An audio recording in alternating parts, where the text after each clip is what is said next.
Assalamualaikum warahmatullahi wabarakatuh.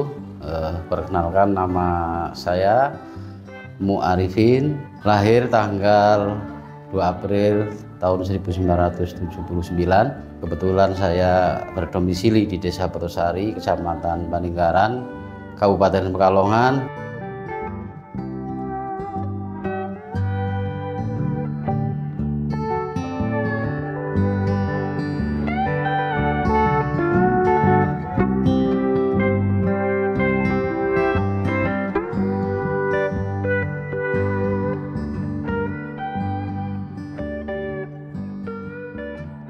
Kalau menurut cerita daripada kakek moyang saya, bahwa awalnya memang di Desa Potosari tidak ada pengrajin sapu, tapi kebetulan ada seorang laki-laki yang datang dari Pemalang. Waktu kumpul itu nikah dengan orang Potosari, dan kebetulan orang itu adalah dari sana adalah pengrajin sapu. Kemudian orang itu di Desa Potosari ini mengembangkan usahanya atau kerajinan sapunya, sehingga masyarakat Desa Potosari ini sebagian ikut belajar membuat kerajinan sapu tersebut, sehingga sampai saat ini terjadi di Desa Potosari ini sampai 80% semuanya adalah pengrajin sapu lantai atau sapu gelagah. Kurang lebihnya di tahun sekitar 60-an Mas, orang itu nikah di sini.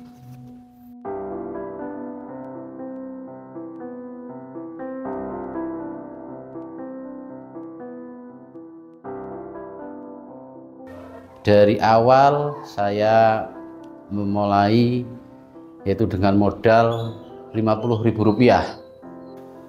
Kemudian di awal-awal itu kami baru mulai, ini sangat istilahnya banyak kesulitan karena dari modal itu belum bisa mencukupi untuk pembuatan kurang lebihnya 200 PCS atau 200 biji sapu gelagah. Sehingga saya dengan istri ini istilahnya kalau orang sini itu buruh atau bekerja di tempat lain untuk bisa mendapatkan tambahan modal. Kami mulai sedikit demi sedikit mendapatkan tambahan modal untuk merintis istilahnya pengrajin sapu gelagah ini, sampai pada tahun 2005 saya sudah mendapatkan punya karyawan atau yang bekerja di tempat saya kurang lebihnya sampai 5 orang. Setelah di situ mengalami beberapa istilahnya kendala. Yang pertama adalah kendala modal, kemudian kendala pemasaran. Yang pada saat itu kami memasarkan ke wilayah Boyolali dan Solo, Klaten. Ini wilayah yang saya tuju untuk pemasaran sapu. Pada tahun itu saya sedikit terhambat sampai sekitar setengah tahun kami berhenti, tapi saya tidak putus asa. Saya tetap istilahnya berusaha menjalankan kegiatan kerajinan sapu tersebut, walaupun akhirnya saya tidak punya tenaga kerja lagi, tapi saya bekerja sendiri dan istri dan keluarga. Alhamdulillah pada tahun 2007 saya sudah mulai berkembang. Artinya dalam 1 bulan saya sudah bisa menghasilkan sampai 3.000 buah sapu atau PCS yang kami kirim ke daerah Solo. Alhamdulillah pada saat itu kami sudah punya pengepul di sana.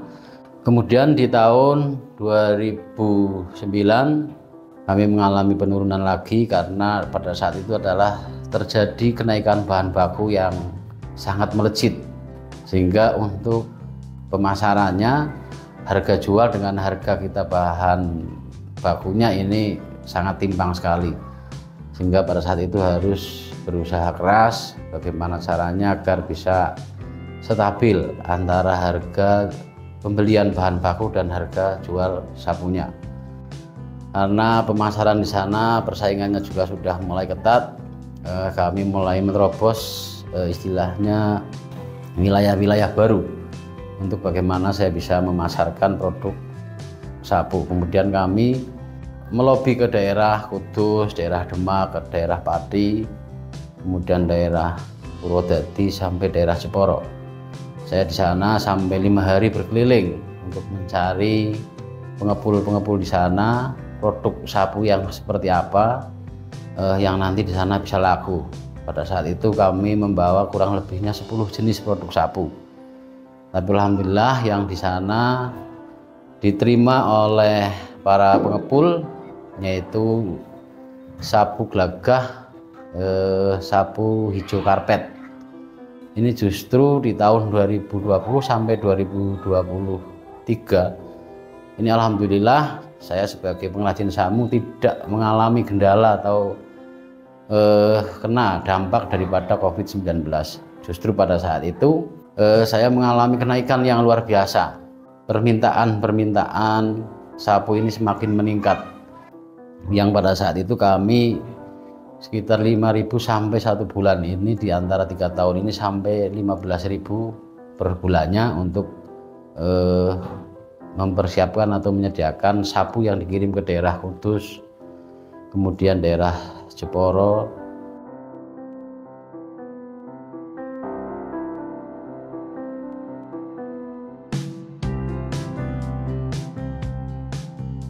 Untuk pengrajinnya ini 1 tahun, tidak musiman, tapi 1 tahun setiap hari itu produksi terus. Kalau Potosari khususnya adalah sapu lantai, Mas. Cuman beberapa jenis yang diproduksi oleh UMKM Desa Potosari. Kalau saat ini pengrajin saya sekitar 30 sampai 40 orang. Setiap harinya mereka bekerja di rumahnya masing-masing, Mas. Ya, bahan baku semuanya dan penunjangnya ini dari saya semua. Mereka pengrajin ini mengambil ke sini yaitu berupa bahan bakunya dan bahan penunjang yang lainnya, kemudian dibawa ke rumah masing-masing pengrajin untuk dibuat sapu.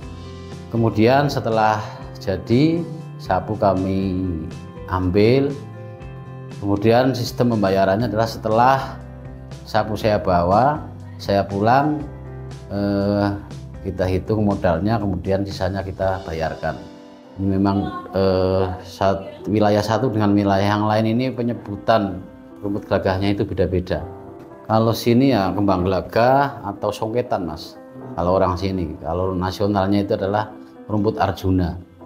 Kebetulan saya ini produk sapunya ini adalah sapu yang paling unggul, Mas, sehingga untuk pembelian bahan baku ini memang bahan baku yang paling bagus.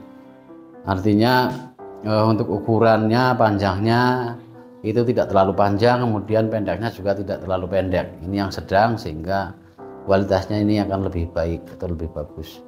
Kalau untuk bahan baku mentahnya ini yang penting pada saat mau menyimpan ini sudah kering, ini sampai 2 tahun ini tidak akan istilahnya rusak, Mas. Malah semakin lama itu semakin bagus, yang penting tidak kena air atau lembab. Ini malah semakin disimpan lama kualitasnya semakin bagus.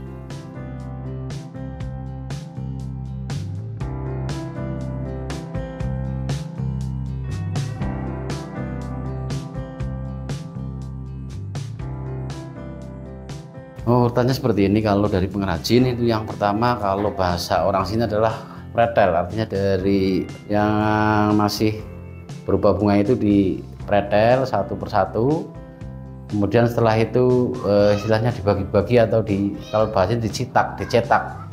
Kemudian setelah itu mulai mengikat untuk proses untuk pewarnaan. Setelah pewarnaan kemudian mulai untuk menjahit itu biar sapunya itu lebar, tidak mengumpul, itu namanya itu menjahit. Kemudian proses yang selanjutnya adalah finishingnya Mas. Ya kalau produk saya harus diwarnai. Kalau yang ke Klaten dan ke Boyolali ini sebagian saya warnai dan sebagian ini yang original atau yang asli Mas. Kalau sabunnya tinggal pemakaiannya Mas. Artinya orang itu kalau pemakaiannya sering ya sampai 2 bulan, 3 bulan. Kalau jarang ya sampai setengah tahun Mas.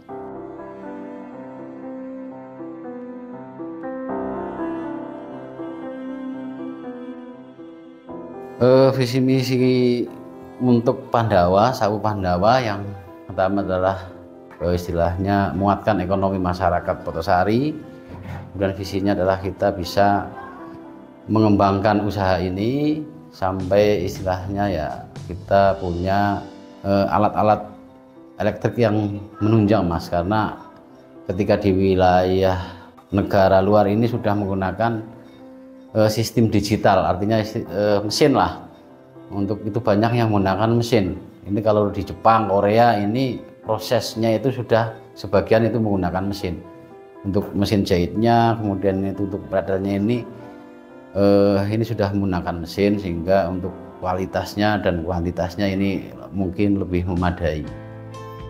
Yang pertama sukses saya adalah kita bisa mensyukuri apa yang kita peroleh Mas pada saat ini.